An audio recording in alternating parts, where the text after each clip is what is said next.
So Ashok Nagar మన అందరికీ కూడా తెలిసిందే, చాలా సీరియస్గా కూర్చొని వాళ్ళ చదువు లేదో వాళ్ళు ప్రిపేర్ అయ్యే పరిస్థితి ఉంటుంది. కానీ ఇవాళ మాత్రం అశోక్ నగర్లో ఆ సీన్ చూద్దామనే కనిపిస్తలేదు. ఎందుకంటే ఎగ్జామ్స్ పోస్ట్పోన్ చెయ్యాలి అని చెప్పేసి ఒక డిమాండ్ పెట్టారు. అది కూడా ఏంటంటే వాళ్ళు చదవలేక కాదు, ప్రిపేర్ కాలేక కాదు, ప్రిపేర్ అయ్యి ఎగ్జామ్స్ రాయలేక కూడా కాదు. అది ఏంటంటే ఇప్పటికే ప్రిలిమ్స్ 3 సార్లు రాసిండ్రు, మళ్ళీ మెయిన్స్ కూడా అదే పరిస్థితి వస్తే మళ్ళీ మాకు ఓపిక లేదు. ఇప్పటికే చాలాసార్లు గందరగోళ పరిస్థితి, చాలా ఎగ్జామ్స్కి సంబంధించి మనం చూస్తుంటే కోర్టులో కూడా పరిస్థితి ఉంది. సో కోర్టులో ఇన్ని కేసుల మధ్యలో ఎగ్జామ్స్ ఎట్లా నిర్వహిస్తారు, న్యాయం అనే డిమాండ్తో ఇవాళ గ్రూప్ 1 ఆస్పిరెంట్స్ అందరూ కూడా గొంతెత్తి విన్నపాలు వినిపిస్తున్నా కానీ పట్టించుకోని పరిస్థితి. ఇంకొకటి ఏంటంటే అట్లీస్ట్ వాళ్ళ గ్యాదరింగ్కి వాళ్ళకు కూడా అనుమతి ఇవ్వలేని పరిస్థితి. ఇక్కడ ఉండే స్టడీ సర్కిల్ ప్రతి దగ్గర కూడా పోలీసు బందోబస్తు, పోలీసు నిర్బంధం ఇవే మనకు కనిపిస్తున్నాయి. కేవలం ఇక్కడ మాత్రమే కాదు, అశోక్ నగర్ ఉండే ప్రతి స్టడీ సర్కిల్ దగ్గర కూడా ఇదే పరిస్థితి.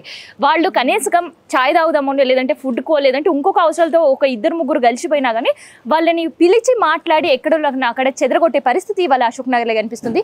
కానీ తెలంగాణ ఉద్యమం మరోసారి ఇవాళ అశోక్ నగర్లో అవుతుందేమో అనే సందేహం అయితే నాకు కనిపిస్తుంది. ఎందుకంటే తెలంగాణ ఉద్యమం టైంలో ఇట్లాంటి నిర్బంధాలను ఎన్నో ఎదుర్కొని మాత్రమే తెలంగాణ రాష్ట్రాన్ని సంపాదించుకున్న ఘనత నిరుద్యోగులకు కావచ్చు, ఇట్లాంటి ఆస్పిరెంట్స్ కావచ్చు, ఇట్లాంటివి ఎన్నో ఉన్నాయి. కానీ మళ్ళీ అట్లాంటి పరిస్థితి ఇవాళ మనకు కనిపిస్తుంది. ఒక నిర్బంధం, ఎక్కడికక్కడ లాఠీలు పట్టుకొని మరీ మఫ్టీలలో పోలీసులు తిరిగే పరిస్థితి, హోంగార్డులు తిరగాల్సిన పరిస్థితి, ఎస్ఐ స్థాయి పోలీస్ అధికారి తిరగాల్సిన పరిస్థితి, రాత్రిపూట కనిపించని పెట్రోలింగ్ వెహికల్స్ ఇవాళ అశోక్ నగర్ గల్లీలలో కనిపించాల్సిన పరిస్థితి కనిపిస్తుంది. ఒక్కసారి మనం అసలు ఎందుకు ఇట్లాంటి నిర్బంధం ఉంది, అసలు ఏంది అనేది తెలుసుకుందాం. సో ఇట్లాంటి నిర్బంధం ఏంటంటే చూసిర్రన్న ఈ మధ్యకాలంలో ఎప్పుడు తెలంగాణ ఉద్యమం సమయంలో మేము అంతా చూసాం, యూనివర్సిటీలో చదువుకున్నప్పుడు. కానీ అప్పుడు కూడా తెలంగాణ కోసం నిరుద్యోగులుగా ఉండి ఇక్కడ ఆ సందర్భాల్లో పోరాడిన సందర్భంలో చూసినాం. కానీ ఇంత నిర్బంధం మేము అడుగుతున్నది న్యాయమైన డిమాండ్. ఇది కూడా ఇప్పటికే గ్రూప్ 1 ప్రిలిమ్స్ 3 సార్లు జరిగి ఈ కోర్టు కేసులు కానీ పేపర్ లీకేజీలు కానీ 3 సార్లు జరిగింది. అదేవిధంగా ఇప్పుడు ఈ గ్రూప్ 1 మెయిన్స్ సంబంధించి ఒక 20 కేసులు ఉన్నాయి. ఆ కేసులన్నీ సార్ట్ అవుట్ అయిన తర్వాతనే ఎగ్జామ్ పెట్టమని మేము అడుగుతున్నాం. ఏం గవర్నమెంట్ దీన్ని పోస్ట్ పోన్ చేయండి, మొత్తమే జరపకండి, రద్దు చేయండి అని అడగట్లేదు. ఈ సమస్యలు ఉన్నాయి. సమస్యలు ఏవైతే ప్రధానంగా ఒక 5-6 సమస్యలు ఉన్నాయి, ఆ సమస్యలన్నిటినీ సార్ట్ అవుట్ చేసి ఎగ్జామ్ జరిగితే మాకు న్యాయం జరుగుతుందనే ఉద్దేశంతో అడుగుతున్నాం తప్ప అంతకు మించి వేరే ఉద్దేశమే లేదు. ప్రభుత్వం మీద వేరే ఉద్దేశమే లేదు. గతంలో మేము అంత ఎక్స్పీరియన్స్ చేశాం.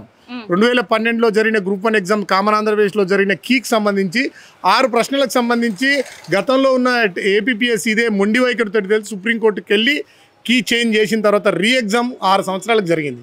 దానివల్ల దాదాపు ఒక 7 సంవత్సరాలు నిరుద్యోగులు అశోక్ నగర్లో ఉండి కష్టపడవలసిన పరిస్థితి, ఆర్థికంగా దెబ్బతిన్న పరిస్థితి ఉంది. గతంలో మేమంతా ఎక్స్పీరియన్స్ చేసినాం కాబట్టి ఇప్పుడు కూడా అలాంటి సమస్యలు ఉన్నాయి. ఆ సమస్యలు రాకుండా నిర్వహించవలసిన బాధ్యత టీజీపీఎస్సీ. కానీ మేము ఏదో పెద్దగా చేస్తున్నాం, యూపీఎస్సీ తరాలో చేస్తున్నాం, సంస్కరించినాం అని చెప్పిన టీజీపీఎస్సీ పేపర్ లీకేజ్ చేసింది. 25 పేపర్లు లీక్ అయినాయి. ఇప్పటికీ 3 సార్లు గ్రూప్ 1 ప్రిలిమ్స్ జరిగింది. కనుక ఇలాంటి సిచ్యువేషన్ గ్రూప్ 1 మెయిన్స్ కూడా 2-3 సార్లు జరగకుండా ఉండాలనే ఉద్దేశంతో చెప్తున్నాం. ప్రధానంగా ఇక్కడ వచ్చిన సమస్య 29 జీవోకి సంబంధించి మేజర్గా ఉన్నది. దాని మీద నిన్న డివిజనల్ బెంచ్ కూడా దాన్ని ఇంటర్వ్యూ ఆర్డర్ ఇచ్చింది. నెక్స్ట్ మంత్ 20కి కోర్టు జడ్జిమెంట్ ఉంది. కనుక అప్పటి వరకు ఈ ఎగ్జామ్ను ఆపమని చెప్పి మేము అడుగుతున్నాం. ఎందుకంటే జీవో నెంబర్ 29 వల్ల చాలా సోషల్గా చాలా అది రిజర్వేషన్ విద్యార్థులకు చాలా నష్టం జరుగుతుంది. ఇది సామాజిక న్యాయానికి వ్యతిరేకంగా ఆర్టికల్ 14, ఆర్టికల్ 16కి వ్యతిరేకంగా జరుగుతున్న చర్యలు. గతంలో ఇదే నోటిఫికేషన్కి సంబంధించి గతంలో ఉన్న ప్రభుత్వం 56 జీవో ఇచ్చింది. 50% రిజర్వేషన్, 50% ఓపెన్ అనేది ఉండేది.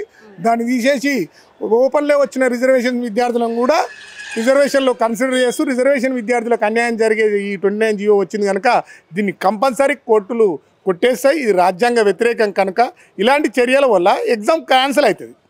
ఈ గతంలోనే మధ్యప్రదేశ్ పబ్లిక్ సర్వీస్ కమిషన్ జరిపిన ఎగ్జామ్ను 2 సార్లు ఎగ్జామ్ పెట్టడం జరిగింది. 2 లిస్టులు చేయడం జరిగింది, నార్మలైజేషన్. దీనివల్ల గందరగోళం జరిగింది. అలాంటి సిచ్యువేషన్ మన దగ్గర రావద్దు. 29 జీవోని రద్దు చేయాలి, 56 జీవోని ఇంప్లిమెంటేషన్ చేయాలి. అదేవిధంగా కీకి సంబంధించిన కూడా ఇప్పుడు 6 ప్రశ్నలకు సంబంధించి కోర్టులో ఇచ్చిన అఫిడవిట్లో టీజీపీఎస్సీ ఒక్కొక్కసారి ఒక్కొక్క సమాధానం చెప్పి ఇప్పుడు మీరు ఇవాళ శాంతియుతంగా అసలు జరిగే పరిస్థితులపైన చర్చించుకుందాం చర్చించుకునే పరిస్థితులు అశోక్ నగర్ లో కనిపిస్తున్నాయా? అసలు పెట్రోలింగ్ వెహికల్ ఎందుకు తిరగాల్సి వస్తుంది? ఎందుకు ఇట్లా పోలీసు హోంగార్డులు కర్రలు పట్టుకొని తిరుగుతున్నారు? ఎందుకు ఇది ఇక్కడ నిర్బంధానికి వ్యతిరేకంగానే ఇప్పుడున్న ప్రభుత్వం వచ్చింది. ఇదే రాహుల్ గాంధీ నిర్బంధానికి వ్యతిరేకంగా సెంట్రల్ లైబ్రరీకి వచ్చి నిరుద్యోగుల పక్షాన ఉంటా అని చెప్పిన ఈ కాంగ్రెస్ పార్టీ ప్రభుత్వం జాతీయ నాయకుడు రాహుల్ గాంధీ మా పక్షాన ఉంటా అని మాట ఇచ్చిండు. అదే ప్రభుత్వం ఇక్కడ రాష్ట్రంలో ఉంది. కానీ ఆ రోజేమో తన అవసరాల కోసం ఇక్కడ వచ్చిన రాహుల్ గాంధీ ఇదే కాంగ్రెస్ ప్రభుత్వం ఈరోజు మేము న్యాయమైన డిమాండ్ని అడిగితే మా డిమాండ్ను ఇదేదో గొంతమ్మ కోరికలు కాదు, ఇది ప్రభుత్వం చేతిలో ఉన్నదే, టీజీపీఎస్సీ చేతిలో ఉన్నదే. కానీ దాన్ని పరిష్కరించకుండా విద్యార్థులను నిరుద్యోగులను బెదిరించాలని చెప్పి నిర్బంధం ద్వారా ఈ చర్యలు చేపట్టి ఎగ్జామ్ నిర్బంధంగా ఎగ్జామ్ పెట్టాలని ప్రభుత్వం ప్రయత్నం చేస్తుంది. ఏదైతే చెప్పిర్రో దానికి వ్యతిరేకంగానే జరుగుతుంది. ఇక్కడ మమ్మల్ని బెదిరించడం కోసమే పోలీస్ వెహికల్స్ స్టడీ హాల్లోకి వచ్చి బెదిరించిపోవడము, మీడియాతోటి మాట్లాడొద్దని చెప్పడము, ఇక్కడ ఎవరైనా కనీసం టిఫిన్ సెంటర్ల కాడ టిఫిన్ చేయడానికి వెళ్తే 3-4 వెళ్తే పోలీసు వాళ్ళు వచ్చి ఇప్పుడే ఇక్కడ లోకల్ సిఐ వచ్చి మమ్మల్ని స్టడీ హాల్ని బంద్ చేస్తానని బెదిరియడము, ఇలాంటి చర్యలు గవర్నమెంట్ చేస్తుంది.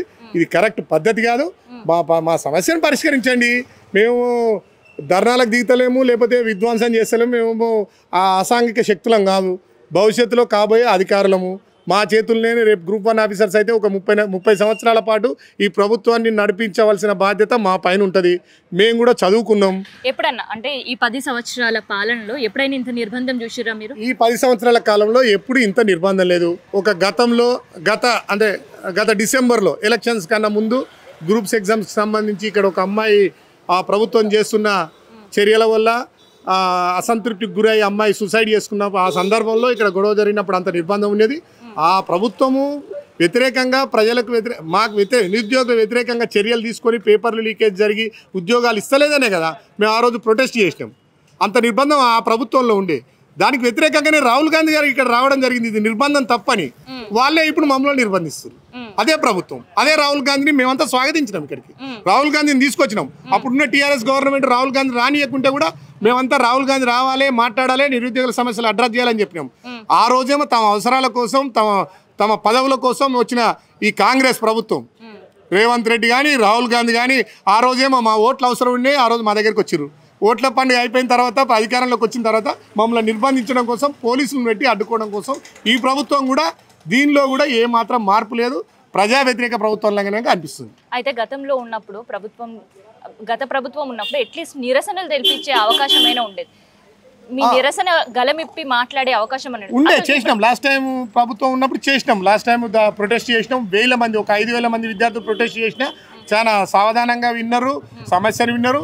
ఈవెందో వాళ్ళు చేసినా చేయకపోయినా కేటీఆర్ గారు పిలిపించి మాట్లాడిండు, చర్చలు జరిపిండు. వాళ్ళ ప్రభుత్వం పోయింది కానీ కనీసం వాళ్ళు పిలిచాన్న మాట్లాడారు. కొంతమంది విద్యార్థులను తీసుకెళ్లి కేటీఆర్ కూర్చొని మాట్లాడిండు ఆ రోజు ప్రభుత్వంలో ఉన్నాడు. కనీసం ఈ ప్రభుత్వం పిలిచి కూడా మాట్లాడతలేదు మాతోటి. సరే, పిలిచి మాట్లాడడం పక్కన పెడితే కనీసం మీ గలమెత్తి మీ బాధ ఏందో చెప్పుకునే అవకాశం ఇస్తుంది. అది కూడా ఇవ్వట్లేదు. ఇక్కడ మీడియా వాళ్ళు వచ్చి మా సమస్యలు తెలుసుకుంటాను మీడియా వాళ్ళు ఇక్కడ గ్యాదరింగ్ వచ్చి విద్యార్థులతో మాట్లాడుతుంటే కూడా ఇక్కడ లోకల్ ఉన్న ఒక 50 మంది పోలీసులు వచ్చి పెద్ద లాఠీలు పట్టుకొని మమ్మల్ని అందరినీ లోపలికి బెదిరించి ఎలగొట్టడం, స్టడీ హాల్ ఓనర్స్ను బెదిరించి స్టడీ హాల్స్ మూసేస్తామని బెదిరించడం, టిఫిన్ సెంటర్ల కాడ నిలబడితే కూడా వచ్చి బెదిరిస్తున్న సందర్భం చాలా నిర్బంధం ఇక్కడ కనిపిస్తుంది. ఈరోజు రాత్రి నుంచి అశోక్ నగర్లో నిరుద్యోగుల పట్ల ప్రభుత్వం చాలా కర్కశంగా వ్యవహరిస్తుంది. నిర్బంధం ద్వారా ఆపాలని ప్రయత్నం చేస్తుంది. సో నిర్బంధం ద్వారా ఏ ఉద్యమం కూడా ఆగదు. అది తెలంగాణ ఉద్యమం, తెలంగాణ రాష్ట్రం మనం సాధించుకుంది నిలువెత్తు నిదర్శనం. మరి నిరుద్యోగులతో చెలగటం అంటే ప్రభుత్వం ఏ పరిస్థితులు ఉందనేది అందరం అర్థం చేసుకోవాలి. ఎందుకంటే ఇయ్యాల కాదు, దాదాపు 6 నెలల ఉండి ఇదే పోరాటం. సో ఇప్పటి వరకు కూడా పిలిచి వాళ్ళతో మాట్లాడిన సందర్భం ఒకటి కూడా లేదు.